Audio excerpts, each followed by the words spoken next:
So our next presenter is Dr. Prachi Agashe. She is a pediatric ophthalmologist and a squint specialist and neuro-ophthalmologist at Virtually Eye Hospital, which has completed 100 years, and also Agashe Hospital, which has completed 35 years or more. So Prachi, please take over. Thank you. So I'm going to try and present a typical presentation of a patient suspected to have sixth nerve palsy.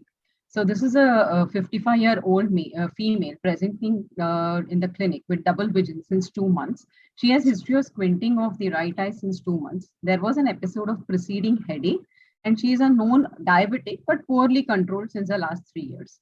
So when we get a patient like this with this typical history, how do we proceed? Well, let's look at the history points first. So when we have a patient who comes in with complaints of double vision, the first question that we should ask is whether it is relieved by occlusion of one eye. If this is so, then we are really looking at a binocular diplopia. However, if the double vision persists with one eye occluded, then we are looking at a local ocular cause, say maybe a cataract or some macular issue for the double vision. Then what's the type of double vision, whether it's horizontal, vertical, whether it is relieved in any, least in any particular case, whether there is any diurnal variation to it, any relief by any means by say sleeping or something like that, and the associated history for the double vision. Like this patient had headache. So was the headache associated with vomiting? Was it associated with any weakness in the limbs or any tingling on the face or any weakness in the face muscles? Any ear discharge or tinnitus or any vision disturbances? So by this, we are trying to take a history of the other closely associated nerves, basically. The systemic history, as this patient was a known diabetic, any other comorbidities of hypertension or ischemic heart disease? Was this following a trauma? Again, ear discharge, any history of any other neurological symptoms with weakness or anything like that? History of COVID in the current scenario and history of snoring.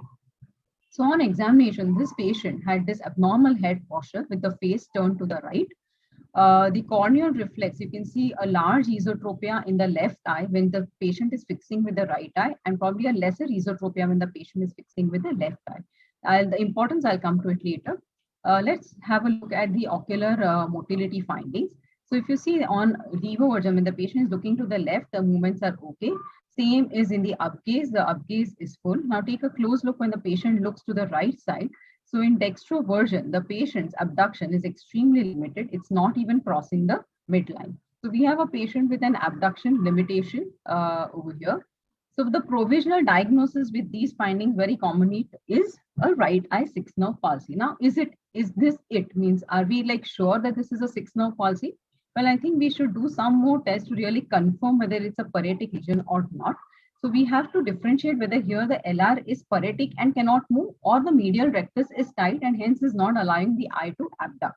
So how do we know that? So here I'm just showing a small video of measuring the deviation.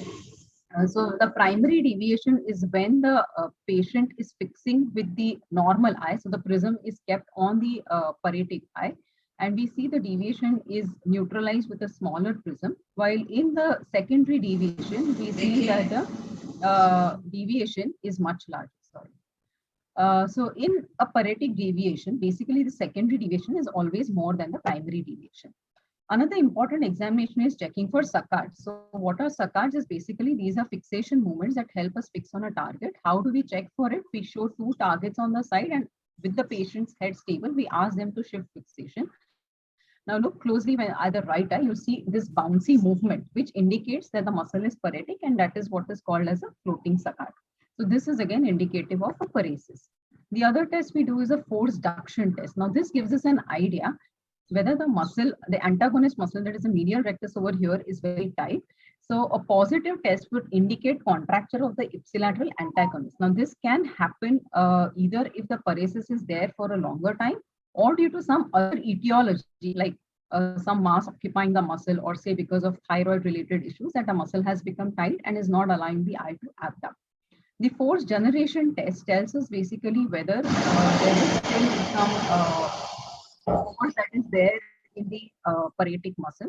So you tell the patient to look on the extreme inner side and then keep a forceps at the limbus where the muscle is supposed to act. and then ask the patient to look on that side. So if you feel a tug on the forceps, it indicates that the muscle is still working well. However, if there is no tug, it indicates that the muscle is palsied.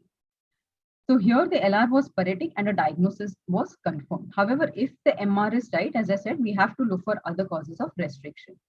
A fundus examination is extremely important to rule out papilledema. Sensory evaluation is done with the Worth dot test to look for double vision. This patient, however, did not have papilledema. Diplopia charting is again done to map the deviation and follow up the patient. Same is for the HESH chart. Now, in investigations, looking at the patient's profile of presentation, these are the investigations that we routinely do to rule out an ischemic pathology. So the blood sugars, the homocysteine levels, the sleep studies, as Madam mentioned, and in current scenario, even COVID antibodies. So we have had a lot of young patients post-COVID having a 6-nerve palsy. Another important thing is a question of whether we should neuroimage this patient, especially when the patient is diabetic and we feel that it is ischemic. We sometimes tend to miss out on this investigation. However, I feel that this should be done in every patient who presents with a nerve palsy. The investigation of choice is MRI brain with orbit with SOS contrast with the MR venography to rule out a sinus thrombosis, especially when it is associated with headache. This particular patient on MRI had a pituitary macroadenoma. So though we felt initially that it was probably an ischemic diabetic related thing, it was a mass lesion that was involving and compressing on the 6th nerve. This patient got a reference to the neurosurgeon. Treatment in the first 6 months is observation or symptomatic relief by uniocular occlusion or alternate occlusion. Botox to the medial rectus, the antagonist muscles, which helps in reducing the deviation, and we can substitute the remaining deviation with prisms. And once the deviation is stable, we can go in for a squint surgical correction of the squint. So to summarize, the most important features of a paretic presentation are incompetence of the squint, limitation of movement in direction of action of the palsied muscle with floating saccades, and secondary deviation being more than primary deviation. Thank you. So very nice case, Prachi. Just a couple of points. That you mentioned about the force reduction test and the force generation test and all of that. I kind of reserve all of that only when I see a chronic LR palsy which has come to me for surgical correction. But if the palsy is acute, then I don't waste my time doing any of these tests. Second thing is just asking you a question, that why did you not do a perimetry for this patient? Actually, we have done the perimetry. Means once we detected a pituitary macroadenoma, we have asked for a perimetry and referred to Correct. So the reverse would have been, the reverse would have clinched the diagnosis, where if you had done the perimetry, which is a protocol for all neuro-ophthalmic diagnosis, whether it's a paralytic squint or an optic nerve problem, even if the affected eye, it's not possible, we always do of the other eye. You would have seen a temporal hemianopia in the other eye, and you would have clinched the diagnosis in the first place. So that this is what I would like to say. And another important take-home message which you said was that if you see an LR palsy with disc edema, you have to do an MRI venography because you want to rule out a sinus venous thrombosis. Yeah. And the other thing, the question to all the panelists here, that, you mentioned, Prachi, about COVID, history of COVID infection. And you also mentioned that you're seeing a lot of young people with LR palsies or all kinds of problems, and they've turned out to be COVID positive, having COVID antibodies. But, unless we have a large sample size, we really cannot say whether COVID is causing these infections, because every other patient walking to the clinic with every disease has at some point got COVID. So how does one pinpoint the viral infection to the disease? I don't know, all the panelists. So, good point, Hema. Ma'am, I would just like to say, but there are reports of 6-nerve palsy following the COVID infection. Actually, they are reported in literature. Agreed.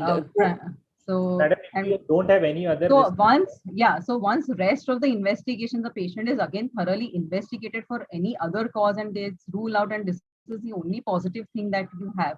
And many a times this is, they have a history almost like a month or so prior. Either it's an exposure or it's, they've had an infection. So that is at least I have had at least 3-4 patients presenting like that. Agreed, but this point was discussed in one of the neuro-ophthalmology meetings, and they said that before we make a statement saying that, oh, COVID was responsible for the LR palsy, you need really a large sample size to, to clearly establish that it is because that of, it was COVID. Okay, thank you. Thank you, Dr. Prachi. Wonderful.